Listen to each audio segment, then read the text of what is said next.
Telangana TDP చేపట్టిన రైతు పోరు యాత్ర ముగిసింది. కొడంగల్లో నిర్వహించిన బహిరంగ సభకు రైతులు, టీడీపీ కార్యకర్తలు భారీగా హాజరయ్యారు. ఒకేసారి రుణమాఫీ, ఆత్మహత్య చేసుకున్న రైతు కుటుంబాలకు 6 లక్షల రూపాయల పరిహారం, కేంద్రం ఇచ్చిన 791 కోట్ల ఇన్పుట్ సబ్సిడీ పంపిణీ వంటి ప్రధాన డిమాండ్స్ తో టీడీపీ నేత రేవంత్ రెడ్డి యాత్ర చేపట్టారు. కేసీఆర్ సర్కారుపై తీవ్ర స్థాయిలో మండిపడ్డారు రేవంత్.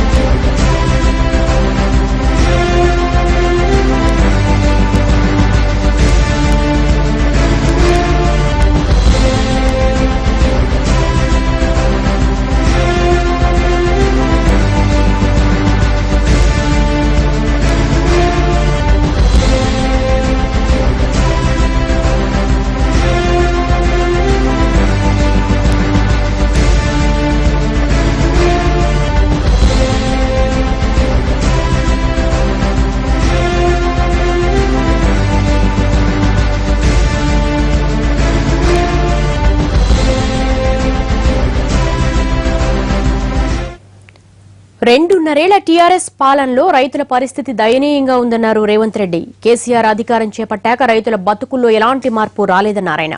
2 ఏళ్లు ఓపిక పట్టిన కేసీఆర్ కుటుంబ సభ్యుల దోపిడీలో ఎలాంటి మార్పు రాలేదని మండిపడ్డారు రేవంత్ రెడ్డి.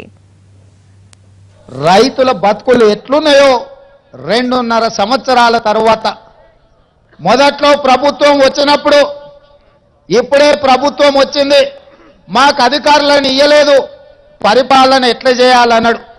అధికారులను ఇచ్చిన తర్వాత ఇప్పుడే పుట్టిన బిడ్డ ఉరుకుతుందా అన్నాడు. ఇప్పుడే వచ్చిన ప్రభుత్వంలో అప్పుడే పుట్టిన బిడ్డ ఉరకదు కదా అని 2 ఏళ్లు ఓపిక పట్టినాం. 2 ఏళ్ల తర్వాత కూడా ముఖ్యమంత్రి గారి ఆలోచనలో, మంత్రివర్గ విధానంలో, కుటుంబ సభ్యుల దోపిడిలో ఎలాంటి మార్పు రాలే. ఇక ఉండబట్టలేక, ఇక పేద ప్రజల కోసం ఏమైనా చెయ్యాలి అన్న నందమూరి తారక రామారావు గారు పెట్టిన ఈ పార్టీ బడుగు బలైన దళిత గిరిజన మైనార్టీ వర్గాల కోసం ఈ వేదిక మీద ఉన్న బిడ్డగా, చంద్రబాబు నాయుడు అండగా, తెలుగుదేశం పార్టీ సోదరుల సహకారంతో ఈ తెలంగాణలో ఉన్న బిడ్డల కోసం పాదయాత్ర మొదలుపెట్టిన.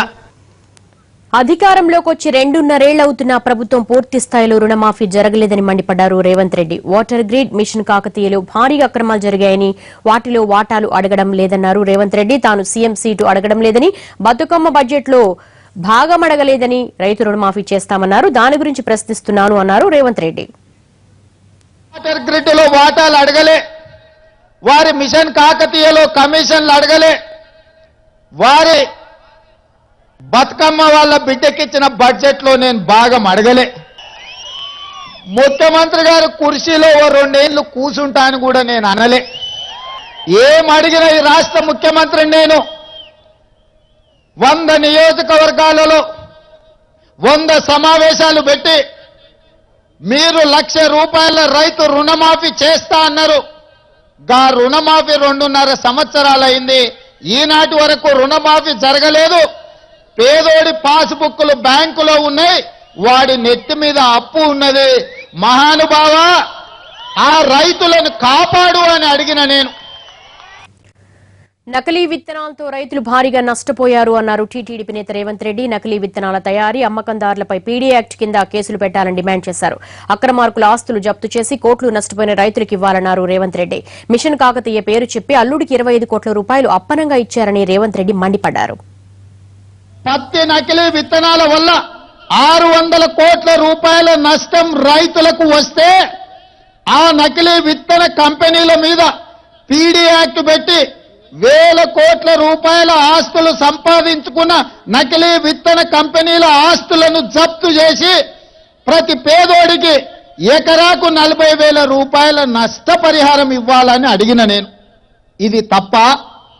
ఇది నేరమా? ఇది ఘోరమా? ఇది ఏమన్నా నేను కేసీఆర్ కు గజ్వేల్లో ఉన్న ఫామ్ హౌస్ లో మనం ఏమన్నా గుంట భూమి అడిగినమా? లేదా సాగునీటి ప్రాజెక్టులు 2 లక్షల కోట్ల రూపాయల టెండర్లు పిలిచిన దాంట్లో 10% కమిషన్ అడిగినమా? వాటర్ గ్రిడ్ లో కొడుకు 50,000 కోట్ల రూపాయలు ఇస్తే 10% నీ కొడుకు కమిషన్ తీసుకుంటే అందులో చిల్లి గవ్వ అడిగినమా? నీ అల్లుడికి మిషన్ కాకతీయ పేరు మీద 25,000 కోట్ల రూపాయలు ఇస్తే అందులో మేమేమన్నా బుడ్డ పైసా అడిగినమా? ఇవేవి అడగలేదు కదా. మేము అడిగింది కేంద్ర ప్రభుత్వం ఇచ్చిన ఇన్పుట్ సబ్సిడీ విడుదల చేయమన్నాం. నువ్వే ఎన్నికలప్పుడు 1,00,000 రూపాయల రుణమాఫీ చేస్తా, ప్రతి పేదోడి కళ్ళల్లో వెలుగు చూస్తా, ప్రతి పేద